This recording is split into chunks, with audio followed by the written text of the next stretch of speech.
The power of his dream brings you here. His man, Sean Carlard. The touch point for today, coming from the STAND course, where we learn to use trauma to our advantage. Wilma, we deal with trauma, don't we? Absolutely. And what are the ways that we deal with trauma? One of the ways is we put it on display, Sean.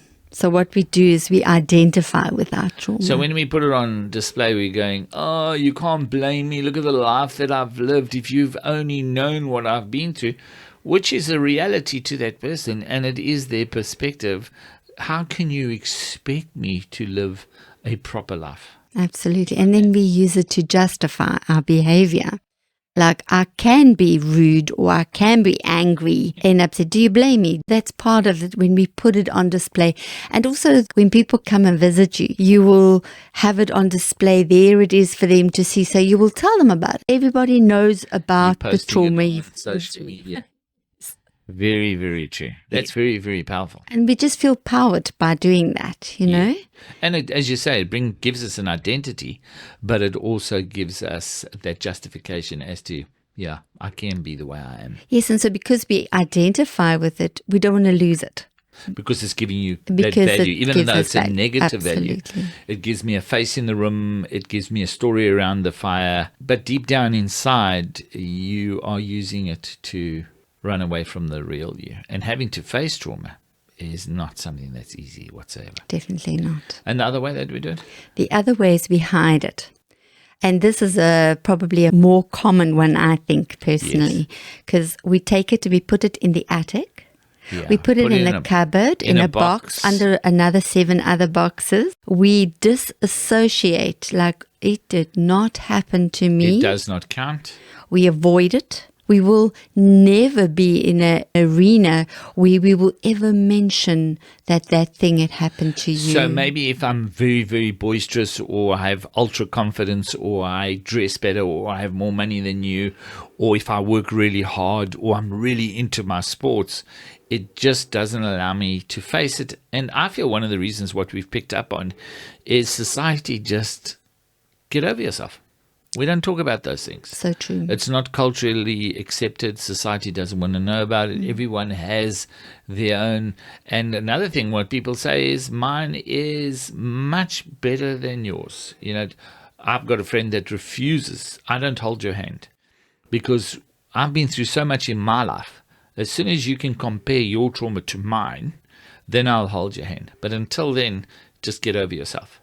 And that also helps them disassociate from people, because sometimes, you know, if I'm going to help you with yours, how's mine doing? So we do process trauma in a way of dealing with it totally incorrectly, and we just have to learn how to overcome it. That's right. In us, when we just deal with the trauma, we just like get over it. We just don't even process it. It's just part of our everyday living. It actually is like a weight on our shoulder. And subconsciously, it's so deep inside of us. So the thing is that we've got to go to the next step, which is what we talk about in the STAND course. Talking about that weight, you know, we get used to carrying weight. We get used to carrying heavy loads. But when you continue with learning on how to process it correctly, we've had people turn around and say, I've never felt more free, more lighter. I felt something lift off my shoulders.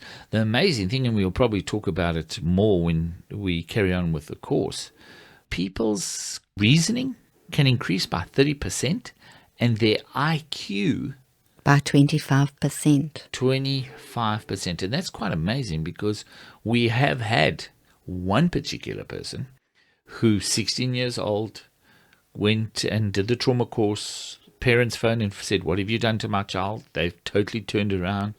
They were very dark, very depressed. They had received a huge trauma. They were physically abused by family. And all of a sudden, within one instant of doing the trauma course and learning how to process trauma correctly, they were smiling, loving their sister, and wouldn't keep quiet. That's not where it stopped. A week later, oh my gosh, the school phones the mother and says, what have you done to your son? And the mother's like, what has he done now? I said, no, we want to know what you've done, because we've never, in all our lives of teaching, have never experienced a transformation in a pupil as vast as this.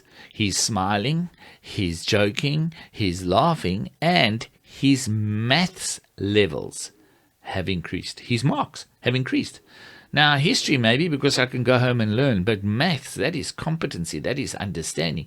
Within 1 week, his marks go up. Now, at the time, we didn't know. No. We like, that's a miracle. We were flummoxed. Yeah, but scientifically, It's been proven. It's been proven. A person's IQ increases, or let's just say this, restored. Restored. Reasoning, restored. So in other words, as we teach in trauma, you basically go take back what was stolen from you. Whatever you do. Don't you go away. The power of his dream brings you here. His man, Sean Carlard.